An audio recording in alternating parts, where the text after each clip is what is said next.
There are also closures around Clapham Common for the London to Brighton cycle ride. That's including Burntwood Lane and Nightingale Lane. And in Downham, Rangefield Road is closed in both directions. That's because of an accident. On the trains, Southern are not running between Clapham Junction and Watford Junction because of engineering works. And on the tubes, the District Line is suspended this weekend between Richmond and Turnham Green. LBC Travel, I'm Emily Rose. This is LBC from Global, leading Britain's conversation. The NIgel Farage Show.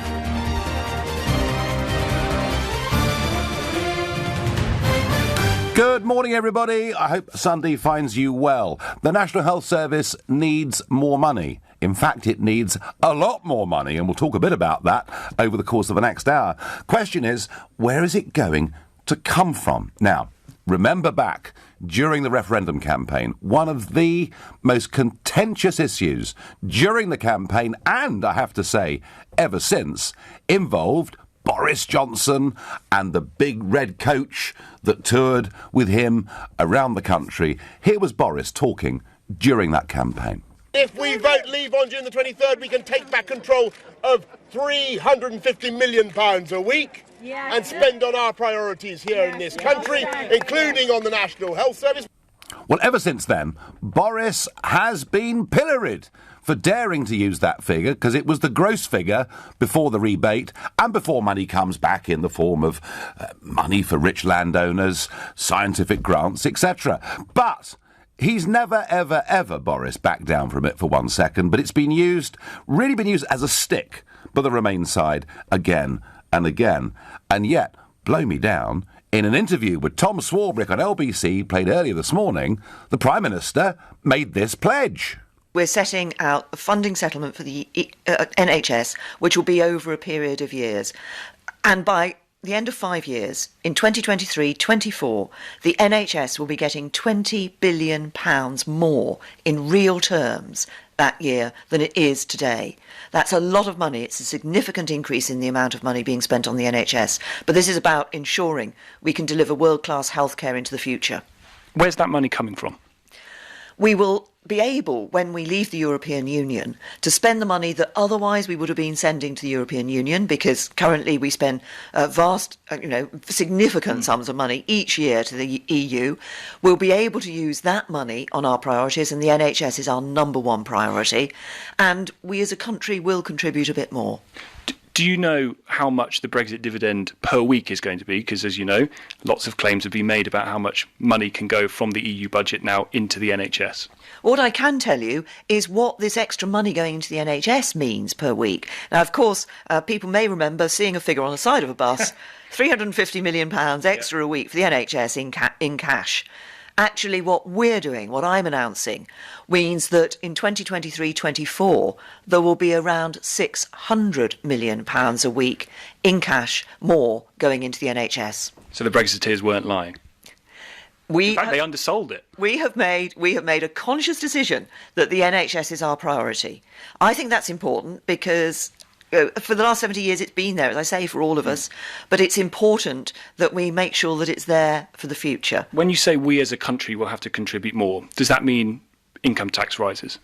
Well, we'll be setting out, the Chancellor will set out in due course, before the spending review, he'll set out how the whole package of funding that we'll be putting.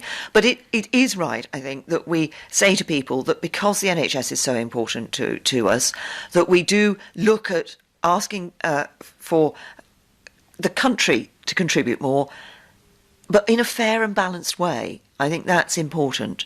So, yes, we take the advantage that we've got of the money we're no longer sending to the European Union, but also in putting the amount of money we want to put into the NHS for the future, I think we do have to look at contributing more. Well, there we are. Theresa May saying there's going to be a Brexit dividend. There's going to be lots of money. Much of it will go into the National Health Service. And in doing this, the Prime Minister, I think in many ways, is using political spin very skillfully and very well. Because that's exactly the kind of thing that Leave voters want to hear. In fact, in many cases, I think they're desperate to hear something that is at least vaguely positive coming from the Prime Minister. Now, I think the truth of it is, and, we've got Conservative supporting newspapers like the Sunday Telegraph. Big headline, NHS to get extra £384 million a week. The Prime Minister herself has used a figure as high as 600 million, and that's because, of course, these increases are being phased in over 5 years, so they compound up. It's clever, because what it really does is it masks very cleverly the fact that taxes will need to go up. But let's get back to talking about Brexit. And let's talk about that pledge, that £350 million a week. Is Boris Johnson now, finally, fully vindicated? Well, I'm going to ask the opinion of a veteran Eurosceptic. And I say that because I've only been campaigning against EU membership for a pitiful 25 years. My first guest today has been doing it for half a century. He is John Mills. He joins me this morning. John, hello. Morning to you, Nigel. Good morning. Now, you were a senior officer in the Vote Leave campaign when Boris was going out round the country with this 350 million figure on the side of his big red coach. Were you always confident and happy, John, with that number? I was always a little bit queasy about that number because it was the gross figure rather than the net figure, but it was a very large sum, and we do pay a very large sum every year to the European Union, and I think it drew attention to the size of that sum very effectively. It keyed in with the NHS, which is a really major issue of concern for lots of people. So I think it was a very effective way of bringing the size of the amount of money we were paying to the European Union to everybody's attention. Yeah, it was interesting to hear the Prime Minister even using the word vast, the vast amounts of money that we pay to Brussels. I thought it was a very big Eurosceptic pitch from Theresa May today. But, John, isn't the truth of it? And it's a great soundbite, and people will hear that this morning and say yippee. But isn't the truth of it, as the Prime Minister has signed us up to a transition period, we're effectively going to go on paying the net 10 billion a year for the next few years anyway? Well, I think that's a big problem. I think that instead of going for a clean Brexit, which is what I would have favoured, we're going to get stuck in the single market and stuck in the customs union if we're not very careful, and it'll go on and on and on. And in the meantime, we're going to go on paying all the money to the European Union, in which case what will happen with an NHS is the increase in funding will come from tax instead of the Brexit dividend. Yeah. I think there's a big fight to try to avoid that happening now. Yeah, I mean, looking at these numbers, it's already going to be threepence on tax, and if we haven't, and if we increase the spending by 20 billion plus, you're right. I mean, the implications for taxation are really quite great. Looking at the big picture, and by the way, Boris, John, must be very happy this morning, but looking at the big picture, John, I mean, are you still... And you had a senior role back in the 1975 referendum, so you've been doing this longer than me, longer than almost anybody. And well done for your persistence. But do you still feel confident that at 11 o'clock on the 29th of March next year, we will leave the European Union? Well, I think formally that may well happen. But in practice, I'm not at all sure it will.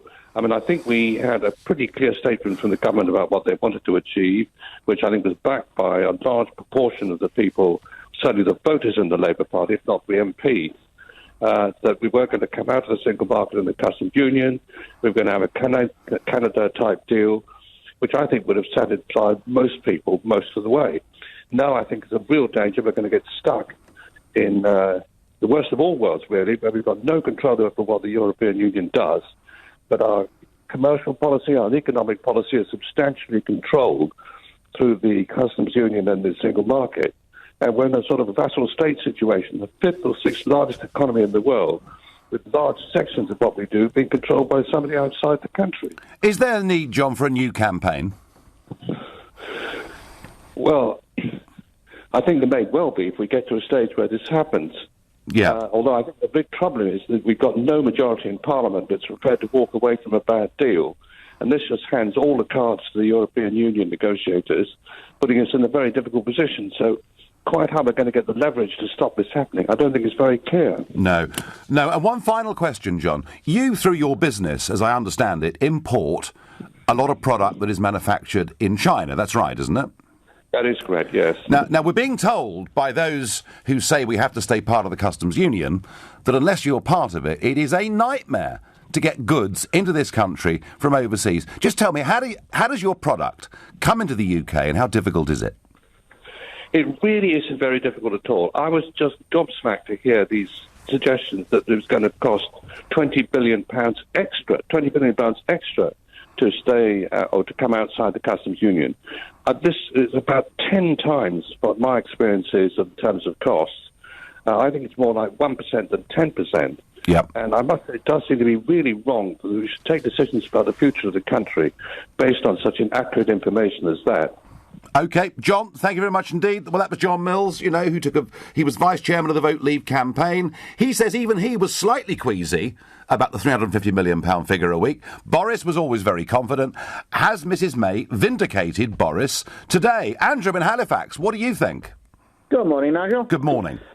Well, I voted Leave, as you'll probably be aware by now, but I certainly didn't vote Leave because of any promises to do with the NHS. Mm-hmm. I think the NHS is a colossal pain in the backside in this country, quite frankly. Do you? I do. It's a 70th birthday. You've got no happy birthday wishes for it, Andrew? Not a bit. Really? Not a bit. Nope. Because I just wonder how many more years we're going to have to plough pound after pound into health provision in this country. I mean, I think there are three principal problems with the NHS, Nigel. One is the obscene amounts of waste and overpaid senior executives. Yep. The second one are people abusing the health service for cosmetic and or the remedying of faux psychological issues.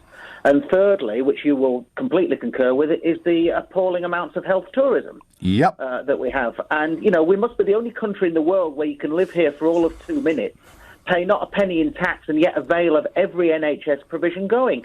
It's Andrew, I don't disagree with any of the 3 points you've just made, but I would say this to you. Any government that doesn't keep increasing spending on the NHS would face electoral death in this country. Andrew, I thank you for your call, your comments, your criticisms, but even Andrew hasn't quite got it. There is one reason, above all, that we need to keep increasing massively spending on the National Health Service, and nobody, the Prime Minister, Boris Johnson, Jeremy Corbyn, even wants to talk about it. I'm going to tell you what that is in a moment. But for now, you're listening to the Sunday edition of the NIgel Farage Show, exclusively on LBC, and it's 10:15. This is LBC. The Mail on Sunday is Britain's best-read Sunday paper. And free inside every copy this weekend, a superb Weight Watchers Flex for Summer Food Diary. It's the perfect way to help you follow Weight Watchers' most flexible programme ever. Packed with tasty snack ideas and top tips to keep you on track, it'll help you enjoy the food you love and still look and feel fabulous. Free Weight Watchers Flex for Summer Food Diary. Only inside this weekend's Mail on Sunday. Block management. It's a doddle, isn't it? I mean, once you've got budget approval, all you need to do is your service charge invoices, health and safety regulations paperwork, do the cleaning, the gardening, general maintenance, sort out site inspections, arrange contracts, insurance, emergency representation. Yes, block management. Such a doddle. Save time and money and cut down on the stress. For complete block management solutions, just call ABC Estates. ABC will take care of all your day-to-day management, leaving you as happy as Larry. For complete block management solutions, see abcestates.co.uk or call 0800 888 6688. Every child in London is breathing toxic air, mainly caused by road vehicles. To help tackle this, the ultra-low emission zone is coming to central London for petrol and diesel vehicles. It will operate 24 hours a day, every day of the year, from the 8th of April 2019, in addition to the weekday congestion charge. Search ULEZ to check your vehicle meets the emission standards and to plan your options. To the Mayor of London and TfL, every journey matters.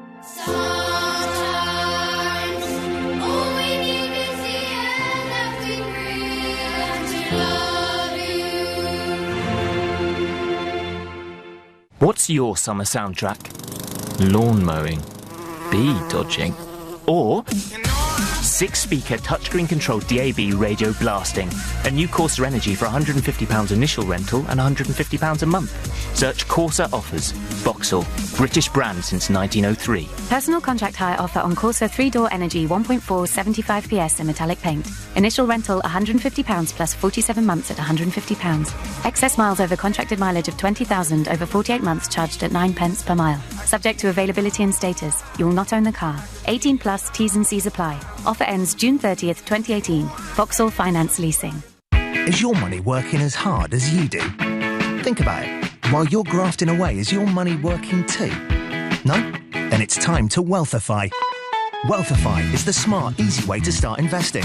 Just say how you want to invest. Cautious? Adventurous? Somewhere in between? And let Wealthify do the rest. Then keep track of your money on the app. Easy. Isn't it time for you to Wealthify? Download the app or visit wealthify.com. With investing, capital is at risk and you could get back less than you put in. Leading Britain's conversation.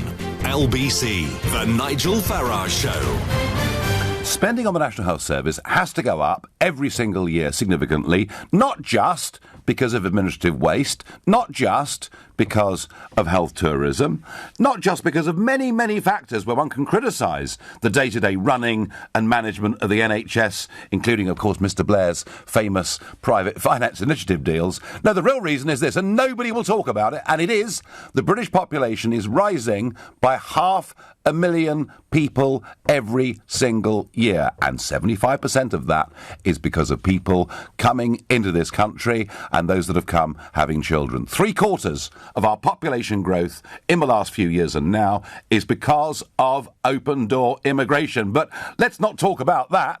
If you've got 500,000 people more a year needing health service provision, is it any wonder we need to increase spending? And of course, part of the argument around Brexit was that by leaving, we can take back control of our borders and significantly reduce the numbers coming into Britain.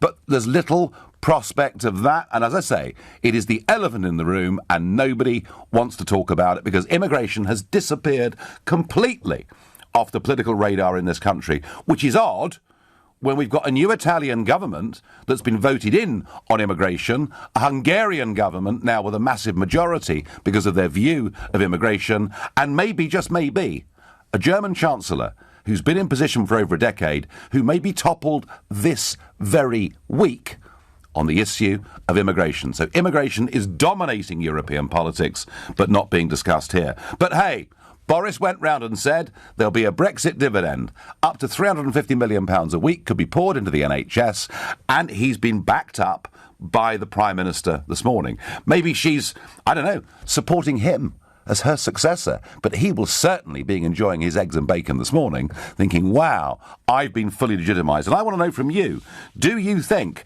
this does legitimise everything Boris stood for? And if you do, call me on 0345 6060 973.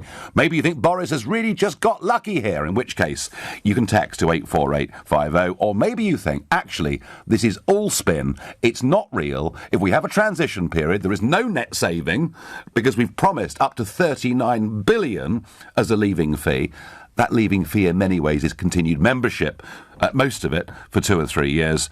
And if that's how you feel, if you think it's a cynical attempt to cover up significant tax rises, which it may well be, then please, you can tweet your views using the hashtag Farage and LBC at LBC, and of course you can watch us on Facebook and comment there too. And so far there are 1 or 2 cynics out there I see. Hi Nige, how can anyone believe a word of what Mrs May says? What total rubbish, says Kez in Dorset. Let's go to a first-time caller from Broadstairs in Kent. It's Al. Good morning. Good morning, Nigel. Good morning. Welcome to the show. South Barrett. Yes, and still a rather contested. We can't say too much legally about it, but still 1 or 2 reverberations from the last election there. Now, Al, here we are. Were you a Brexit voter, Al? Yes. You were. Very much so. So are you pleased about all this money from the Brexit dividend?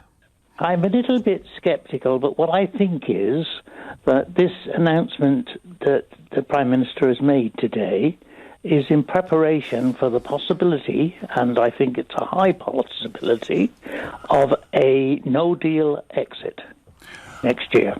Wow. OK, and is that because of Monsieur Barnier's total intransigence making it... Well, he's not moving at all, is he? Actually, no, he is. He's making it harder.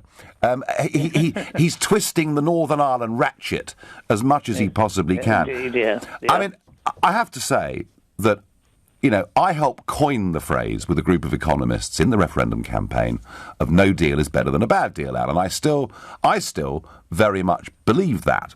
even if it did cause some, short-term disruption, I think a bad deal that, as John Mills, who was on earlier, said, could wrap us up for years in the worst of all worlds. But do you think, given the muscle flexing hour we've seen this week from Dominic Grieve and Anna Soubry and all these sort of people, do you think Parliament would allow the Prime Minister to get away with a no deal? I think that's something that is a possibility, and I think this is what she's foreseeing. I think she's trying to set the scene for a showdown. So whatever bad news is to come, money's going to the NHS. Be happy, everybody. Yeah, it's quite clever. Actually, tell you what, forget the facts and the figures and the numbers. It's quite clever spin, isn't it? Oh, absolutely. I sort of thought to myself this morning, there'll be people rushing to get their kids off to football training or whatever, and they haven't got much time for the news or the newspapers. They'll hear the headlines and they'll think, oh, this is really good. Al, thank you for your call. And Al thinks she's getting the good news in first because there are tougher times just around the corner. Have I heard Mrs May's latest manipulative statement correctly? What is the year the NHS is to commence receiving this investment, 23-24, bearing in mind that we're now in 2018? How many elections between now and 2023? Well, she certainly won't be there in 2023. That I can be pretty certain of. Don't trust her. Don't believe her, says Caroline from Hants. You really are a very, very cynical old lot, aren't you? This wonderful news. The Prime Minister's just given you this huge Brexit dividend money for the NHS. I can't understand what's wrong with you. David is calling from Bracknell. Good morning, David. Oh, good morning to you, Nigel. Yeah, there's one other reason, actually, which nobody ever appears to talk about, and I know what's going on: financial malpractice and bad management. Well, big management, David. The figure I saw was... Too much management, yes, and bad management. Was it something like... Mismanagement. 45% increase in administrative staff in the NHS since 1997. Yeah, no, David, I mean, look, there are all sorts of things with the National Health Service that could be improved. I campaigned... Well, that's not going to happen until you get a government with the guts to do it, and they don't just appear to want to tackle the situation, just pretending it's not happening. That's what I find most incredible. Most people, David, when they're polled, and it's a fairly emotional question, I suppose, but when people are asked, would you be prepared to pay more tax for a better health service... Well, we're all going to say yes to that. A few pence. That's not the issue. There's something more serious going on here until we actually tackle the fundamental issues that I just mentioned. I don't think much is going to change. I don't think you're wrong. And David, of course, your constituency, one that was very much in the news last week, with your local MP Philip Lee, resigning a junior ministerial post, now joining the anti-Brexit rebels. But do you, David, when the Prime Minister says this morning that there's going to be this Brexit dividend by 2023, do you believe her? Well, I don't really know enough about the ins and outs of politics to not believe it, but I'd be surprised if that really happens. I think, to be honest, if we did just leave and stop paying the money and forge new global trade deals and cut regulation... That's what we should be doing, yes. Well, that's what I think too. And you're obviously a Eurosceptic, David.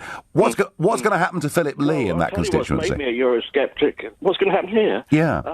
I think he could be in some difficulty. The proper number of people are not happy about what's happened.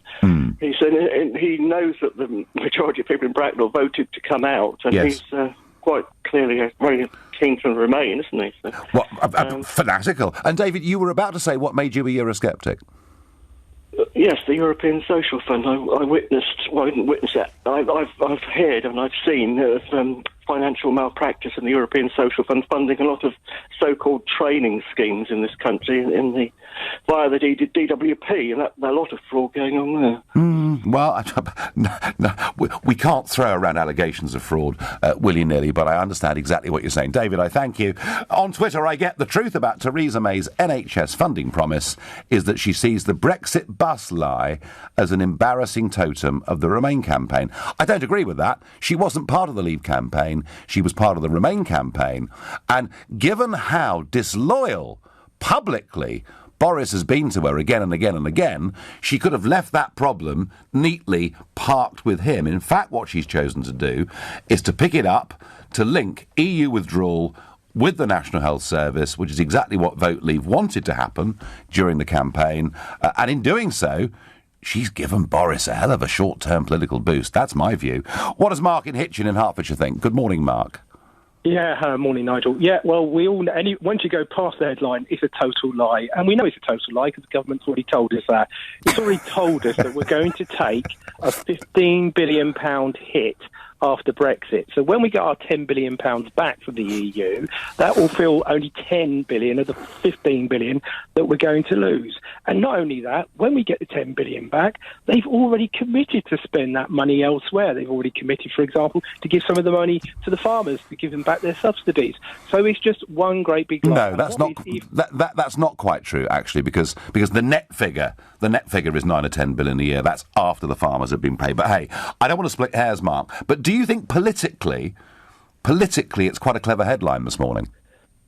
I think it's a damn right lie, and I think people are going to fall for it, because as you said, people are going to be rushing out the door. Yeah. But what people must remember is in the Conservative manifesto, it said they would not be borrowing and they would not be raising taxes. So they've gone against their manifesto. And if they really were serious about getting money, last Friday, Her Majesty's Revenue and Customs issued the report, which they issue every year, to point out they haven't collected £33 billion of taxes. So why don't they go and collect the £33 billion? It would help, wouldn't it? The government has. Well, it would pay that straight away. And the reality is, the only way you're going to be able to fund this, there is no money coming from Brexit. You've already had Paul Johnson very annoyed from the IFS all over the media saying, why are they saying it? They know it's not true because they've told us it's not true already. Yeah, I mean, whether Brexit costs money or not, what is true, Mark, and Paul Johnson's made this point, 100% with him, is that if we're going to go on paying during the transition period, the equivalent of a full membership fee, that money won't be free. A deeply sceptical Mark from Hitchin there. And Martin on Facebook says, 600 million a week? We're going to need a bigger bus. Love it. You're listening to the Sunday edition of the NIgel Farage Show, exclusive on LBC, and it's now 10:30 and time for the news with Philip Chrysikos. Theresa May has told LBC there'll be an extra £384 million a week for NHS England after Brexit and how it'll be paid for. Partly from the Brexit dividend. That's because we're not going to be spending vast sums of money on the EU every year. We as a country will contribute a bit more. But taxes and borrowing are expected to rise to cover the increase in NHS funding. The full interview with the Prime Minister is on our website at lbc.co.uk, while Nigel will continue leading Britain's conversation on that story next. The mother of a severely epileptic boy is calling for a meeting with the Home Secretary. Charlotte Caldwell wants to discuss legalising medicinal cannabis for children with similar conditions. Authorities in Spain are helping the 630 migrants who've been stranded at sea for a week. The first Italian government ship accompanying the aid boat Aquarius has docked in Valencia. LBC weather: cloudy with showers in the east, cloudy with patchy rain in the west, a high of 18 degrees. LBC Travel. There are various road closures around Clapham Common today for the London to Brighton cycle ride. That's including Burntwood Lane and Nightingale Lane. It's also looking very slow on Clapham Common South and also on the A24 through Balham area as well.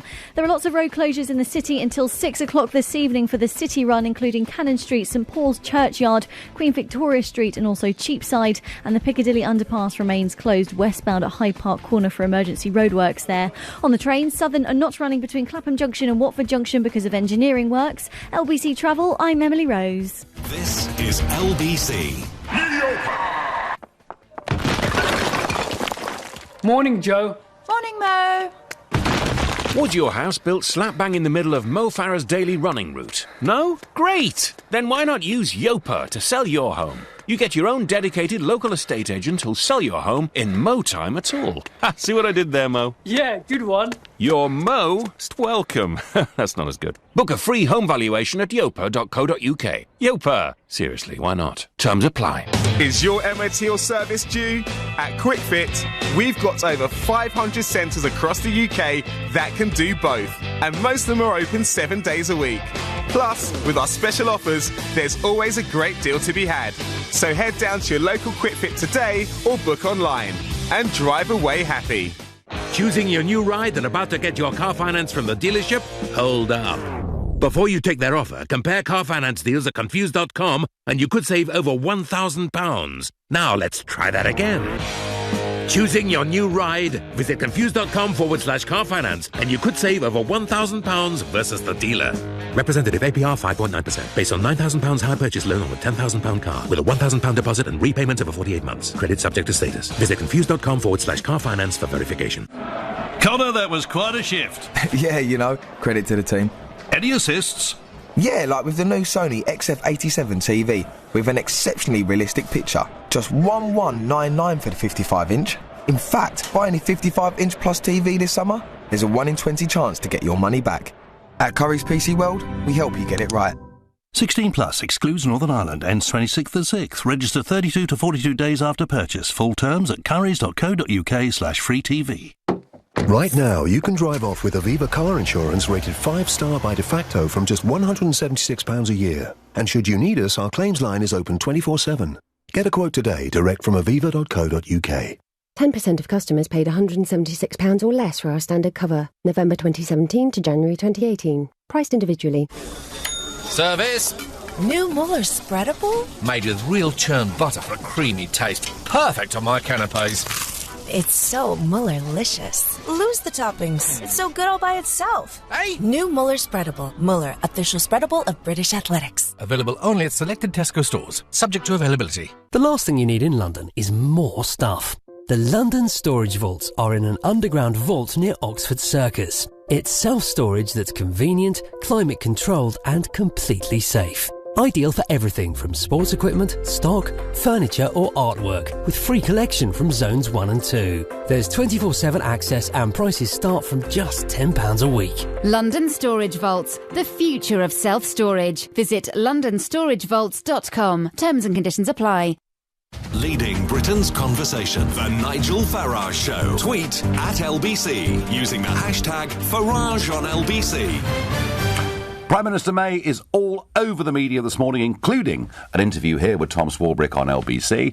And she's making this big announcement. 20 billion plus coming for the National Health Service, and much of it coming from the Brexit dividend. Was indeed Boris's £350 million a week, written on the side of the big red bus, actually correct all along? Or is it just very, very cynical political spin that is covering up really quite big tax rises? But I tell you what, however cynical, and so far nearly all of you have been, however cynical you may be, it is a pretty clever political move. May not be very honest, and I don't think it's very honest, because for goodness sake, if she wants a transition period, we're going to go on paying 9 or 10 billion a year to be part of it for the next 3 years. So, you know, it's nonsense in terms of finance, but politically it's probably really very clever. And all of this will happen by 2023-24, when she won't even be in politics anyway. It's easy to make promises, isn't it, when you know you're not going to be there? Tina on Facebook, deeply cynical. A promise way off in the future means nothing. Robert says, as long as she sticks to getting us out of the EU, I will always get behind her. Well, she did sound a little bit more determined this morning, perhaps, than she's been for some time. On Twitter, I get, the money will not be used for training, and Brexit is still forcing doctors and nurses to leave. It won't fix the problem. I'm not sure that's right, because the other announcement today that she's made, and this is not getting much publicity, but it's confirmation that any cap on non-EU doctors and nurses is going to be lifted completely. So you can say we desperately need doctors and nurses, and I can say, why the hell aren't we training doctors and nurses? But it's yet again, a weakening of the government's immigration policy. And if some of you this morning listening to this in 2010, 2015 and 2017 voted Conservative, you were told in each of those manifestos they would reduce net migration to tens of thousands a year. Of course, they never meant it. They just wanted you to vote for them. Maybe you're beginning to feel a bit done, because the main reason the NHS needs vastly more amounts of money each year is our population is rising by 500,000 people a year, and this government is doing absolutely diddly squat to address the net numbers coming into Britain every single year. Andy from Bristol is my next caller. Good morning, Andy. And good morning. Long time no speak. Yeah, good to have you back on the show. So, is this clever politics by Theresa May? Well, as I said to your people on the phone, yep. I suspect there might be a general election in the air. Oh. I think she's hedged her bets that she may have to go to the country. Oh, you're a super cynic, Andy, aren't you? Well, I tell you what is interesting, is now we have a Conservative Party pledging more future money for the NHS than the Labour Party. And defence, of course. Oh, I mean, it's all going ahead, isn't it? New aircraft for the aircraft carrier arriving. Yep. And we've had all our Christmases in one go. We haven't been the last week. I mean, is it? HMS Agincourt, all signed off, ready to go. Yep. Is it, Andy, that she's got such trouble with her own backbenchers? And the Prime Minister is no fool, and neither are many of the people in Cabinet. And they must be... I just wonder if they see stormy weather, as the Navy say, ahead, and are edging their bets. And it wouldn't be a bad thing, I don't think. Well, you know, Andy, I said on this Sunday morning show about 8 weeks ago that I thought there was the prospect of an October general election coming up, and a lot of people sort of raised their eyebrows, but she really has got a problem, hasn't she, with some of this Brexit legislation. She really, really does, because, you know, Philip Lee, Anna Soubry, all these people, Ken Clarke, they are determined, and Dominic Grieve, the mastermind of all of this, they are determined to get a veto on any final deal or no deal. And maybe she simply hasn't got the numbers. Maybe her best prospect, Andy, is to have another general election. And I know the last one rather blew up in her face, but maybe, given where the polls are, she wins a proper majority. I just consider it, and you're into this business, I'm not. I just think that there are going to be problems coming up now in the next 2 years, 2.5 years, not only with Brexit, but so many things. Sadly, Parliament doesn't reflect any decent politicians on all sides of the House. I mean, the whole thing is a mess. I personally wish Scotland had have actually voted to leave. I think all that would have been better out of the way as well. We've been without Scotland since Elizabeth I.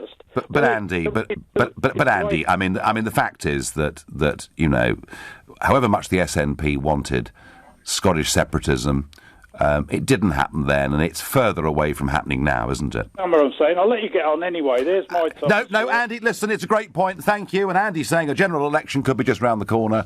That's why she's doing it. Have to say, there is a certain strong logic, is there not, in what Andy's saying. You can almost see this, can't you? You know, vote for me. I'm going to deliver Brexit. All the money's going to the NHS. It's a good, strong, simple message. Whether it's true or not, of course, is irrelevant. This is politics we're talking about. Career politics. Nigel, please explain why Boris's statement was contentious. He didn't say that we'd have 350 million more. He said we'd take back control of 350 million. Isn't this completely correct, since the previous rebates weren't cash, but specifically, blah, blah, blah. Technically, Adam, you're absolutely right. If you read the wording on the bus, the way that it was put, it was about taking back control and spending more on the NHS. But hey, that is not the big takeout that everybody got. The big takeout everybody got is that it's an extra 350 million a week for the NHS, and you can't argue it any other way. Morning, Nigel. I think that politics-wise, this announcement about the NHS is just a sweetener for Brexiteers before the announcements that kick them in the teeth, says John from Sydenham. Oh, gosh, you've spoilt my Sunday morning, John. Let's go to Morris, who's calling from Edgware. Good morning, Morris. Good morning to you, Nigel. So, is this clever politics, Morris? All politics is clever. You were involved with it enough, and you still are. Well, some of it's pretty stupid, Morris, actually. But yes. Thank you for saying that, because it's the House of Commons, but it's not necessarily the House of Common Sense, but still. Yeah. Well, Morris, the one thing from last week, of all the global events last week, and there were some amazing things, weren't there, with, you know, Donald Trump in signing up in Singapore with the North Koreans, a pact, and all sorts of things going on. But the one impression that stuck with me over the course of the weekend was seeing that parliamentary committee last week. Every single one of them Remainers, and nearly every single one of them representing Leave constituencies. And I think, despite the fact that we had this referendum, I don't think the gap between our career politicians and ordinary people has been closed at all. Well, anyhow, Nigel, what I wanted to come on to you about is regarding, it's great to have however much money that the government is going to spend, give to the NHS. But what we haven't heard is whether the Treasury and the senior management, if they've got any sense, are going to haven't told us that we're going to now crack down on the wastage of money that goes on in the health service. Some years ago in Hampshire, in a hospital there, spent money on a whole new computer system, and it was never used. But all the money was spent on whatever money was spent on that. Secondly, in my neck of the woods, a hospital, a person in the particular department decided to rebrand the name of the hospital organisation. Yeah. And the chairman just waved it through. Of course, when I stood up and complained about it, sit down, you're not allowed to speak about anything in this particular meeting. I said, I and many others are paying your wages. You'll listen. How much extra money is going to be spent on new stationery, new signage and everything else? And then some bright spots will keep a careful watch on it. So I said you wouldn't have to keep a careful watch on it because you don't need to do it. You don't need to rebrand anything in this particular area. And now I have received from two, because I've got two separate points at two different hospitals, I've got one lot of information from from each hospital regarding an appointment. And then I find from that particular area, and then I find another in the post, another two lots of letters from another part of the NHS down in Bexley. Now, why? No, but so Maurice, if you were asked, are you happy to pay more taxes for a better health service? You would say I would be happy to pay extra tax if we knew that the money was being spent wisely. Yeah, no, I think want to know. That's a very fair point. And I think everyone else wants to know, why is it we are allowing people into this country to misuse, and it's known, misuse the national health for money they haven't even paid for. Maurice, you raise a fair point, and it's a big concern of many, many of our callers on this subject that I've had over the last 18 months that I've been here at LBC. You're listening to the Sunday edition of the NIgel Farage Show, exclusively on LBC, and it's now 10:45. This is LBC. You've worked hard, your company has flourished, and you're deservedly reaping the fruits of your labour. However, you're now ready to retire and call it a day. But how do you ensure an orderly exit to realise maximum value from your business? At Barnes Rofe, our specialists have been busy helping clients with bespoke succession planning and business exit strategies. Call us today to help plan for your retirement. Barnes Rofe. Clever accountants for mature businesses. Hello, sir. So you're interested in our Vivaro van with up to 4 years warranty? Exactly. Plus up to 4 years servicing? Right again. And 4 years? 0% APR finance with Vauxhall Help to Buy. Really? Search Vauxhall Vivaro. Vauxhall. British brand since 1903. Conditional sale. 4 years 0% APR. Minimum 18% deposit plus VAT at 20% on total price. Finance by Vauxhall Finance subject to status. 18 plus. Business users only. T's and C's, mileage limitations and exclusions apply. Exciting line-up here from the little team. Budweiser, 4 cans, $3.99. Snacktastic tortilla chips, 69p. And Gallero Premium Lager, 4 cans, $2.79. The first half looks like a mouth-watering prospect. Little, big on quality, little on price. Subject to availability. Selected stores. Prices in Scotland and NI may vary. The Mail on Sunday is Britain's best-read Sunday paper. And free inside every copy this weekend, a superb Weight Watchers Flex for Summer Food Diary. It's the perfect way to help you follow Weight Watchers' most flexible programme ever. Packed with tasty snack ideas and top tips to keep you on track, it'll help you enjoy the food you love and still look and feel fabulous. Free Weight Watchers Flex for Summer Food Diary. Only inside this weekend's Mail on Sunday. Every child in London is breathing toxic air, mainly caused by road vehicles. To help tackle this, the ultra-low emission zone is coming to central London for petrol and diesel vehicles. It will operate 24 hours a day, every day of the year, from the 8th of April 2019, in addition to the weekday congestion charge. Search ULEZ to check your vehicle meets the emission standards and to plan your options. To the Mayor of London and TfL, every journey matters.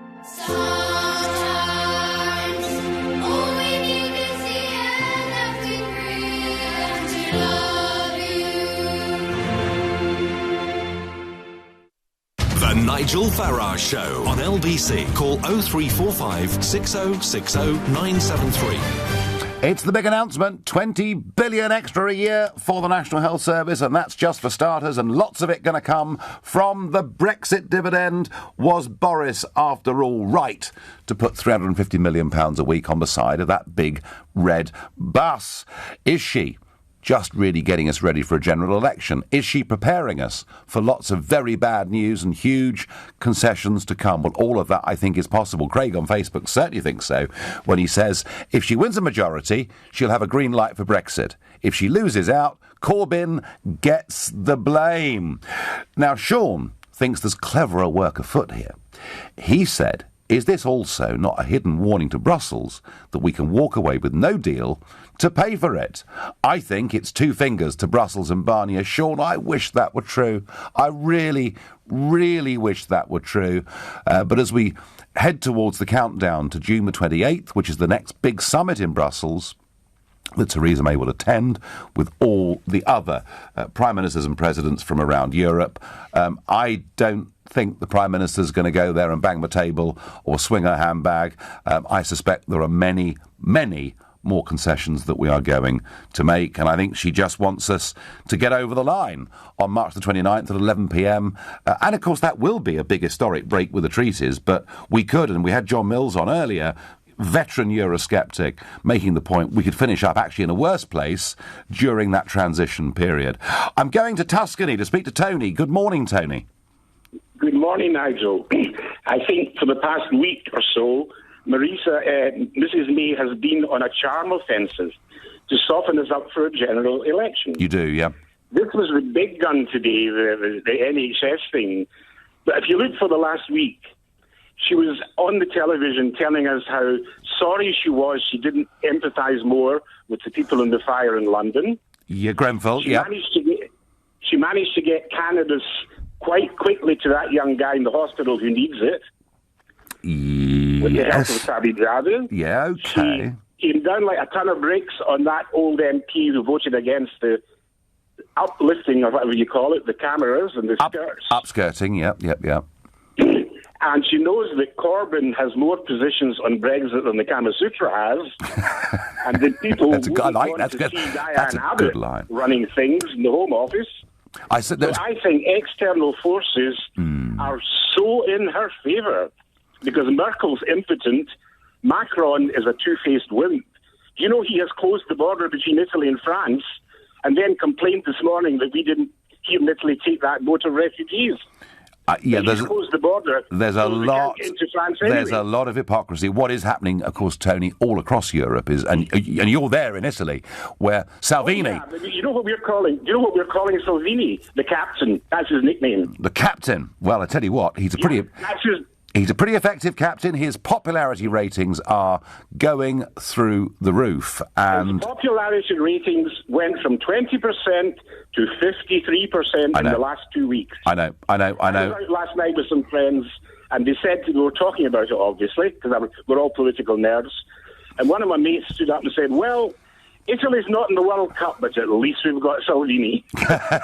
Well, one thing for certain, Tony, for me, for my money, Merkel is the past, Salvini is the future. Tony, thank you. Another caller who thinks she's getting us ready for a general election. And when I mused on this a couple of months ago here on a Sunday morning, I really am beginning to think it may well be the only way she has out of this because the numbers in Parliament aren't there. Much of that, I believe, is her fault for a total lack of leadership. I was on the train this morning, and a chap said to me, can I come and sit with you? And I had a chat with him, and he just turned 60, and he said, Mr Farage, can I ask you, is she the worst Prime Minister ever?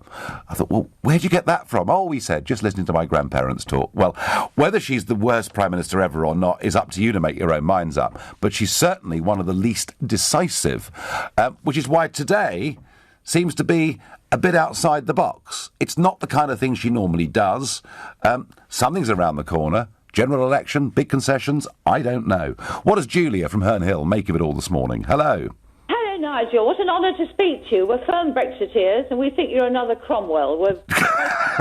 Well, Julia, it's very sweet of you, but Cromwell was a Puritan. I could never be called that, of course. But Right, OK. So what's she doing, Julia? Why is she doing this, and why now? I think I've been cursing the life out of the woman, actually, but I think she's probably fairly smart in many ways, and I think she may be putting herself on the side of the angels with putting this, saying that Brexit money will save the NHS and all the rest of it, if we believe it or not. But it's putting, with the vote coming up on Wednesday, it's going to embarrass the Remainers who are clotting up against her. And it may be a ploy to just say, well, look, you sods, you know, you're causing trouble. We could have all this extra money for the NHS and just stop misbehaving. It may be a clever ploy with Wednesday coming up. I'm looking on the angle of politics. Yeah, no, I mean, look, Julia, I think it is clever politics. I've said so repeatedly this morning. It is from her perspective, it is good positioning.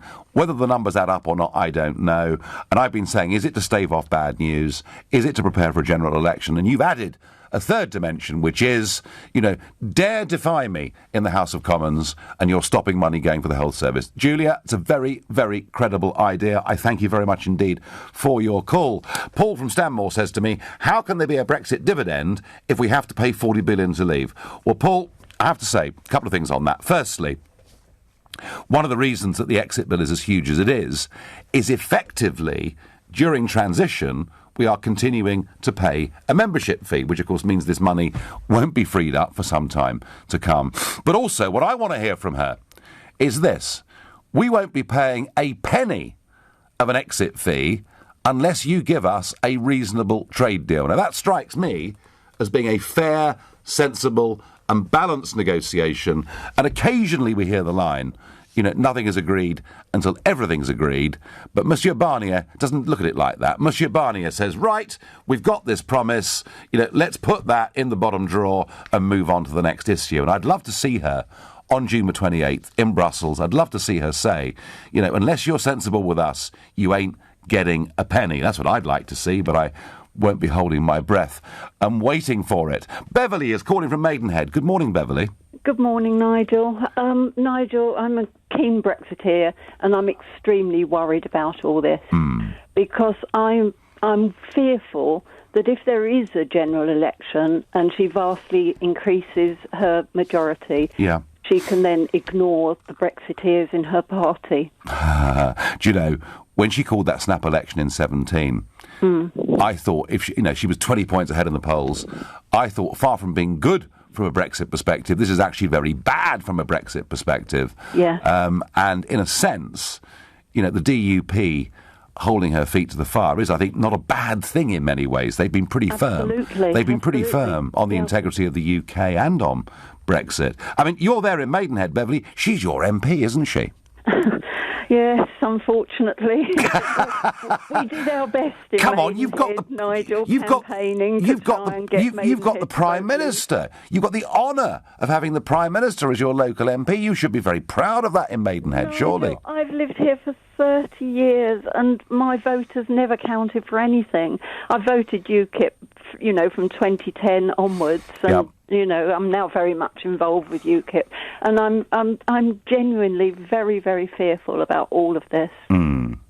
Well, she's putting a lot of big good news out there, Beverly. For some reason, we just don't quite exactly know what it is. But I'm worried. Do you think, Beverly, a general election is possible if she can't get votes through Parliament? I think she might go for it, and as I say, the trouble is that most voters aren't that interested in politics. They don't know what's going on, and they might very well she might very well end up with a large majority. And as I say, and then just ignore all the Brexiteers in her party. It's more important to her to hold the Conservative Party together and keep the Conservative Party in power. I don't think she cares about the country. Oh, I think she does care about the country, Beverly, but she's just not a real conviction politician. And who would have thought, Beverly, that we'd have finished up, you know, who'd have thought that we'd finish up with a Prime Minister through the Brexit process who voted Remain? Beverly, I thank you. I've got time for one last call on this. Bob from Northampton. Hello, Bob. Good morning. Yeah, morning, Nigel. Just a quick one about this whole extra money for the NHS. I actually think it's a bit of a red herring, and the major problem is it's not the money. You could give the NHS all the money in the world. I don't think it'd be enough. The bigger problem is there's too many people using the NHS. Thank you, Bob. Thank you. Someone at last agreeing with me that a population rising by 500,000 people every year is putting huge, unsustainable pressure on it, isn't it? Yeah, that's correct. And I think on a wider issue, it affects just about everything else that's going on in the country. This country, I believe, only has the infrastructure for about 55 million people. That affects schools, the roads, education, the NHS, doctors, everything. And we're rapidly heading towards 70 million. You won't find any other mainstream politicians agreeing, of course, because they'll be branded racist, xenophobes. And Bob, it's the same when you talk about housing. You know, you say, well, surely if there are more people and we have to build a new dwelling every 4 minutes just to cope with immigration, isn't this an issue? But as you say, you're branded an extremist for doing so. Bob, I thank you for your call. I thank all of you for your calls. Well, lots of talk there about a general election, which is interesting, isn't it? So Jeremy Corbyn this morning has lashed back at critics of the Labour Live Festival that, of course, took place yesterday. There were photographs showing quite a low turnout for the event. Now, some of those may have been unfair, but he has taken, and the Labour Party have taken, a fair bit of mocking about how few people turned up at their own rock concert. But here's the odd thing. Labour are 7 points behind the Tories. Why are Labour not capitalising on the Conservative civil war that is being played out on a daily basis? If you think it's a lack of message, well, call me on 0345 6060 973. Maybe you think Corbyn just doesn't cut the mustard, in which case text to 84850 and tweet and tell me why, using Farage and LBC at LBC, Labour should be surely 7 points in the lead, given the mess the Conservatives are in. On your radio, on your phone, and here. Play LBC. Leading Britain's conversation. This is LBC. From Global's newsroom at 11 o'clock, Theresa May has told LBC the NHS in England will receive £384 million a week after Brexit. Of course, we'll be funding this partly from the Brexit dividend. That's because we're not going to be spending vast sums of money on the EU every year. I've always said we'll spend that money on our priorities. The NHS is our number one priority. We as a country will contribute a bit more. And I'm clear that we need to make sure that this money goes into patient care in the interests of patients and isn't wasted on bureaucracy. The Prime Minister adds that £384 million a week is more than £350 million a week promised by the Leave campaign in the EU referendum. In real-term funding, it's an additional £20 billion a year by 2024. But it's expected taxes and borrowing will rise to pay for that NHS funding. In response, Shadow Health Secretary Jonathan Ashworth has told LBC the total amount of money still isn't enough. Every single health expert is saying that the NHS, after 8 years of severe austerity, of cuts, of the waiting list now over 4 million, to say it's coming from a Brexit dividend, Theresa May is being dishonest. Nobody believes she's going to find this money from a so-called Brexit dividend. The Prime Minister has also told LBC the government is to lift the Tier 2 visa cap to allow more foreign medical professionals to come to the UK to work after Brexit. And that full interview with Theresa May is on our website at lbc.co.uk. The mother of a boy with severe epilepsy wants a meeting with the Home Secretary to discuss legalising medicinal cannabis oil.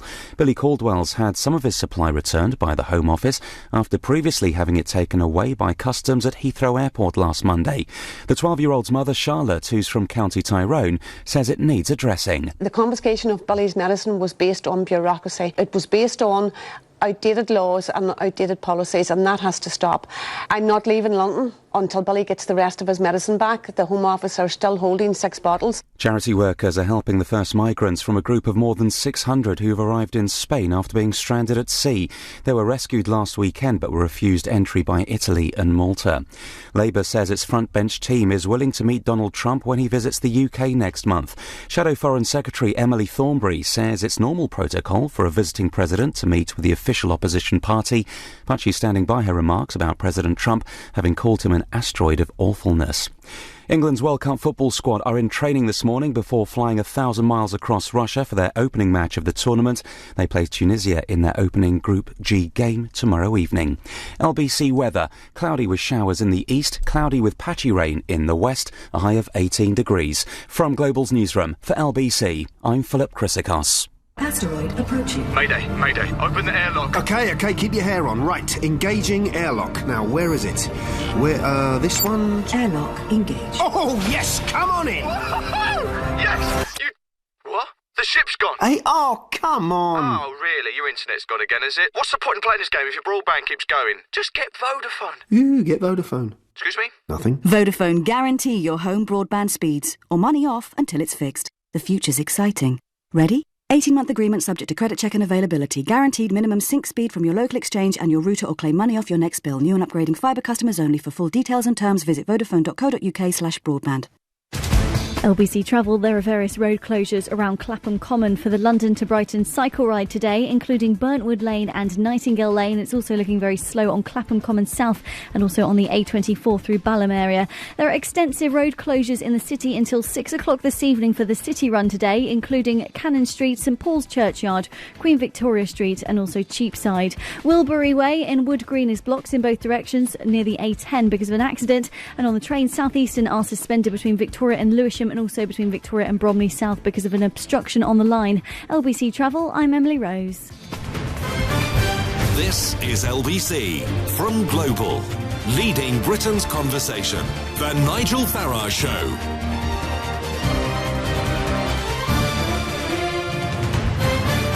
Do you know, I can't remember the Conservative Party more divided and more at each other's throats than at any time since the great divisions over Maastricht took place in the House of Commons back in 1993. Then we had Prime Minister John Major describing some of his own cabinet and some of their backbench friends who were on the Eurosceptic side as bastards. Quite sorry, it's Sunday morning, I do apologise, but it was Johnny Major that said it, not me.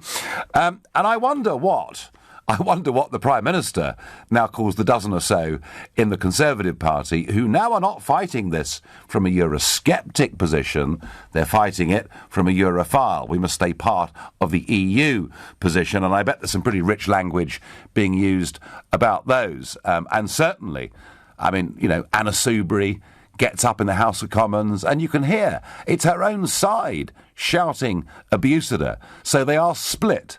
They are divided. And with the best will in the world, you know, I think that the Prime Minister is not exactly the greatest leader we've ever seen, even if that 16-year-old on the train this morning was wrong to say she was the weakest Prime Minister perhaps ever.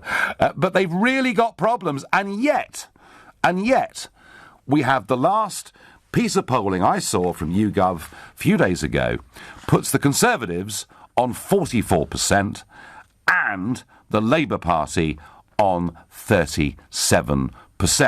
Lib Dems 8, UKIP 3, Greens 3. That is the last state of play in the polls. It is a substantial Conservative lead. Now, think back to the last general election. You know, in the February of that year, Corbyn appeared to be pretty much in an electoral trough. And yet, the campaign, from the moment he launched the manifesto, something started to happen. He started to connect. He started to become trendy. Oh, Jeremy Corbyn. He even appeared on the stage at Glastonbury. Massive crowds of adoring fans. And so the stage was set for Labour Live, which took place yesterday. Now, I'm always sceptical when you see photographs of nobody in the crowd. I mean, you know, the press have done this to me before. No one turns up to hear Farage. Well, you know, if you photograph the stage 2 hours before I'm arriving, it's not surprising no one's there. But let's get an eyewitness account.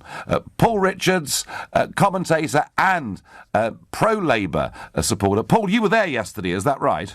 No, that's not right, but I was following it very closely on Twitter all day long, and I just right, okay, well, got a sense of what happened. Yeah, because as I say, it's very easy to be unfair about an event. It's all about when you take the picture, and I saw some stuff in the Conservative press this morning, a big stage and about 4 people, and I'm sure that isn't quite true.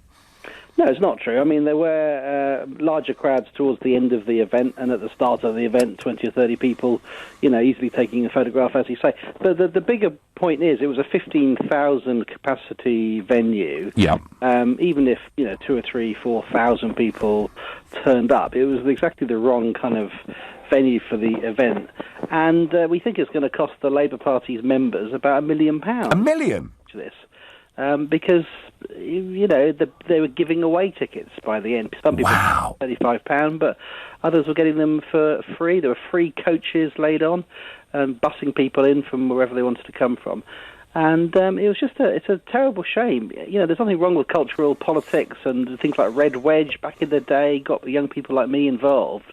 But if you build it around the personality of the leader and you organise it from party HQ, it's never going to be the same. And this, I'm afraid, was a bit of a white elephant. But that cult of personality, Paul, there was a moment, perhaps there were a few months, of last year, when that cult of personality around Corbyn was really very strong, wasn't it? Yes, and it's mystifying for those of us that have been in politics a long time and believe politics to be about ideas and manifestos, elections and candidates. To see people turning up and doing this terrible kind of incantation, the chanting, the hero worship, the T-shirts, the tattoos, the knitted Jeremy Corbyns, it's very un-Labour, undemocratic. Well, haven't we just become like the Americans, Paul?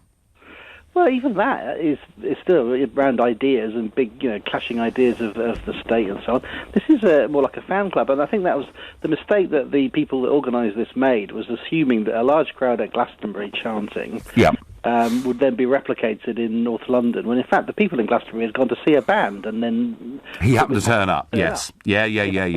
Now, football crowds are chanting. Yeah, it's just a chant. It doesn't mean anything particularly, and they misunderstood that. And then the hubris was that people then say the event was a failure. I'm sure the people that went to it, and I'm sure they'll be phoning you in a second, had a lovely time. But the fact is, it was massively under capacity. It was a grandiose event staged to fulfil this kind of egomania, and it's going to cost us all a lot of money. I remember £1 million quid. And Unite. Unite bought up tickets, which they're then giving away as well. There was an ice cream van. I don't know who paid for that. It really just a number of things. I tell you, the most interesting thing that happened on the whole day was the very brave young people who unveiled a placard a banner saying "Stop backing Brexit," aimed at Jeremy Corbyn in the middle of his speech. A courageous thing to do. They were jostled by crowd members and then bundled out. Well, that was brave. But Paul, what was the message from Corbyn's speech? Well, it was more of the same, wasn't it? It was he's very good at this kind of rabble-rousing rhetoric and very simplistic messages around social justice and so on, but he didn't address the big issue of the day, which is obviously Brexit. And where his own party, and I had a caller, Paul, in the last hour, who described the Labour Party's position on Brexit as being more complex than the Kama Sutra, offering more different possibilities. I mean, they are in a mess on this, but what interests me is this.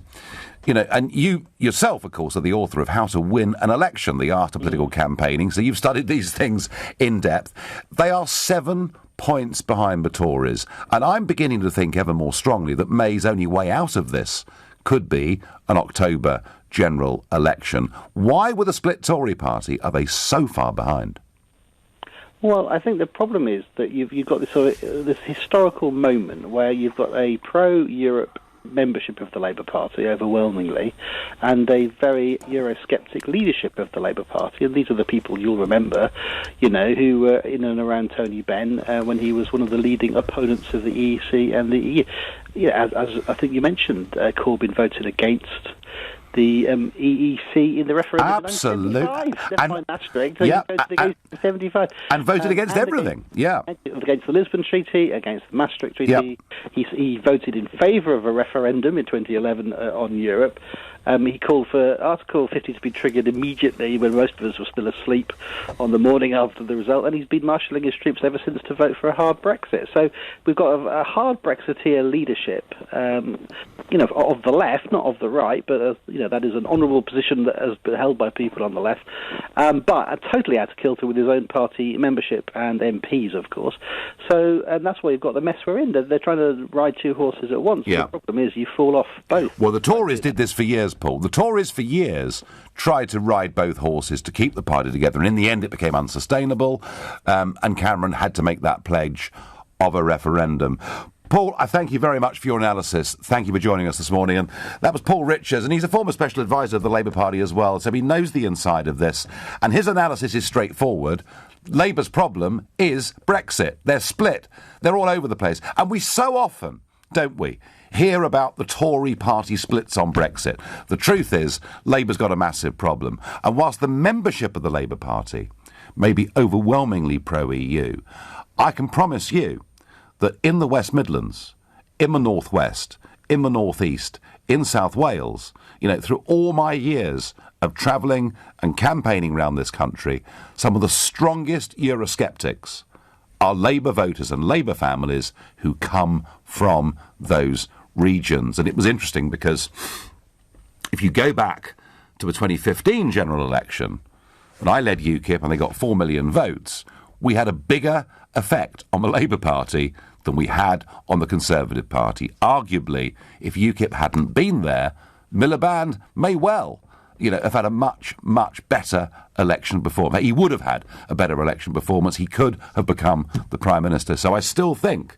whatever Labour do, they are still very vulnerable. And it may only be between 30 and 35% of the overall Labour vote that is Eurosceptic, but it is concentrated in many of those regions and in quite a few marginal seats. So what do Labour need to do? Why are they in so much trouble? Tell me what you think. Tell me if you think it's because they're split on Europe, and until they sort that out, they cannot win an election, particularly if one comes in October. Then call me on 0345 6060 973. Is it perhaps that the party's begun to look a bit extreme?